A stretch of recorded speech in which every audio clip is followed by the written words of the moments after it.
Hi hello ಎಲ್ರಿಗೂ ನಮಸ್ಕಾರ.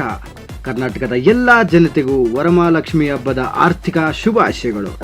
ಇವತ್ತೇನಂತಂದರೆ ನಮ್ಮ ಅಮ್ಮನ ಜೊತೆ ಎಲ್ಲ ನಾವು ಹೊರಗಡೆ ಹೋಗ್ಬೇಕು ಅಂತ ಬೆಳಗ್ಗಿಂದ ಅನ್ನಿಸ್ತಾ ಇತ್ತು.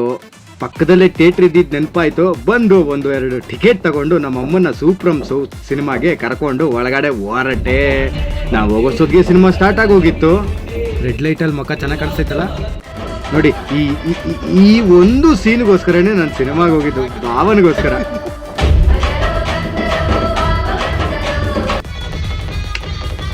ಇದಂತೂ ಎಪಿಕ್ ಡ್ಯಾನ್ಸ್ ಮೂವ್ ಅಪ್ಪ. ಇದು ಏನು ಬೇಜಾನ್ ಲೆವೆಲ್ಗೆ ಡ್ಯಾನ್ಸ್ ಇಲ್ಲ ಅಂತಂದ್ರೂ ವಾ.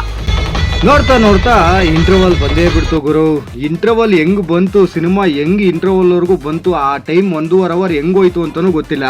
ಇಂಟರ್ವಲ್ ಬಂತು, ಹೊರಗಡೆ ಬಂದು ಒಂದೆರಡು ಸ್ನ್ಯಾಕ್ಸ್ ತೊಗೊಂಡು, ಅಮ್ಮನಿಗೆ 2 ಕೋಕು, ನನಗೊಂದೆರಡು ಕೋಕು ತೊಗೊಂಡು ಸಿನಿಮಾ ಫುಲ್ಲು ಮುಗಿಸ್ಕೊಂಡು ಕ್ಲೈಮ್ಯಾಕ್ಸಲ್ಲಿ ಮಜಾ ಕೊಡ್ತು ನೋಡಿ.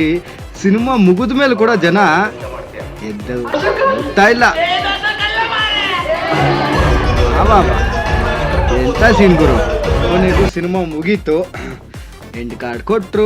ಅಲ್ಲಿಂದ ಅಮ್ಮ ನಾನು ಇಬ್ಬರು ಮನೆ ಕಡೆಗೆ ವಾಕಿಂಗಲ್ಲೇ ಹೋಗ್ತಾ ಇದ್ದೀವಿ. ಯಾಕಂದರೆ ನಮಗೆ ನಮ್ಮ ಮನೆಯಿಂದ ಥಿಯೇಟ್ರಿಗೆ ವಾಕಬಲ್ ಡಿಸ್ಟೆನ್ಸ್ ಇರೋದ್ರಿಂದ.